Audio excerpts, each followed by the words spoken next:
જિલ્લા કક્ષાના ધ્વજવંદન કાર્યક્રમમાં platoon commander Shri MB Sarvaiya, police sub inspector, police headquarter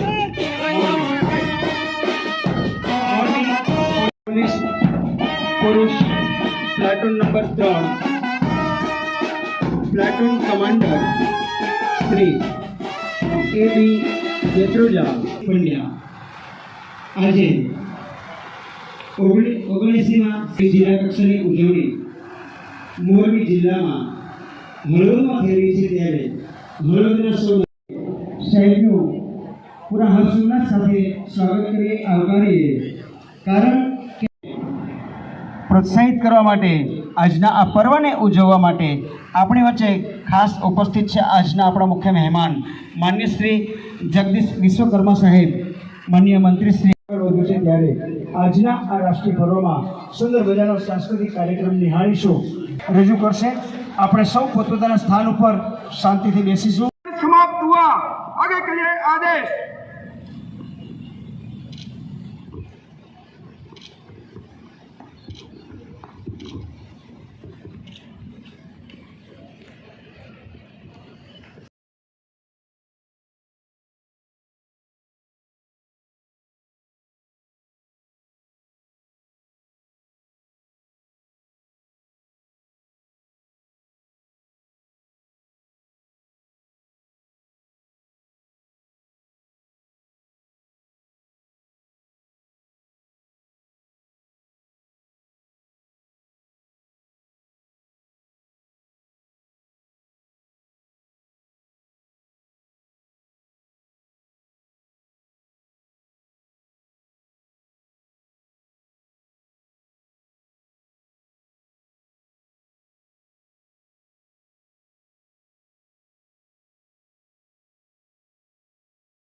સમગ્ર દેશભરની અંદર 79માં સ્વતંત્ર પર્વની ઉજવણી દેશભરમાં થઈ રહી છે.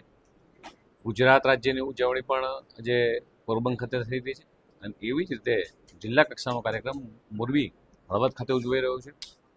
મારી સાથે સાંસદ સભ્યશ્રી, ધારાસભ્યશ્રી, જિલ્લા પંચાયત પ્રમુખશ્રી અને આ બધાએ જોયું તે મુજબ સમગ્ર હળવદ અને મોરબીના તમામ યુવાઓ, દીકરીઓ અને બધા જ લોકો જોડાયા હતા.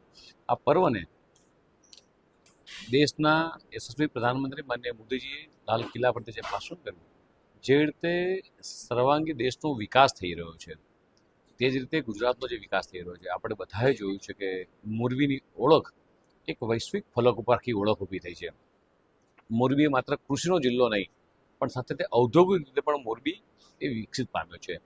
અહીંની માટી હોય એટલે સિરામિક ઇન્ડસ્ટ્રીઝ હોય કે અહીંની આપણી ઘડિયાળ હોય, અને જે જગ્યાએ આપણે આ એપીએમસીમાં બેઠા છીએ, અને એવી રીતે હળવદ જિલ્લામાંથી સૌથી વધારે દાડમ પાકી અને માત્ર ભારત બરોબર સમગ્ર દેશ અને વિદેશની અંદર પણ દાડમના એક્સપોર્ટ થઈ રહ્યા છે. એટલે સમગ્ર ક્ષેત્રે જે રીતે કૃષિ હોય, ઔદ્યોગિક હોય, મેડિકલ ક્ષેત્ર હોય, એજ્યુકેશન ક્ષેત્ર હોય, એનો સર્વાંગી વિકાસ જ્યારે જે ગુજરાતનો થઈ રહ્યો છે, અને ત્યારે એનો મોરબીનો પણ ખૂબ મોટો ફાળો છે અને મહત્વનું છે. આજે સમગ્ર દેશભરની અંદર આ 79મી સ્વતંત્ર પર્વ સૌ લોકો હર્ષોલ્લાસથી ઉજવ્યો છે, અને તમામને આપના માધ્યમથી તમામ લોકોને સૌને શુભકામનાઓ પાઠવું છું. આજના કાર્યક્રમનો આપણે વિડીયો સામે છે, જેમાં હળવદને જિલ્લો જાહેર કર્યો. શું કહેશો? શું કહેશો આજે હળવદ? તમે સહકારી મંત્રી છો ને, ગયા વર્ષે 8% બોનસ આપ્યો મોરબી સમૂહ, આ વખતે ખાલી 3% બોનસ આપ્યો. આ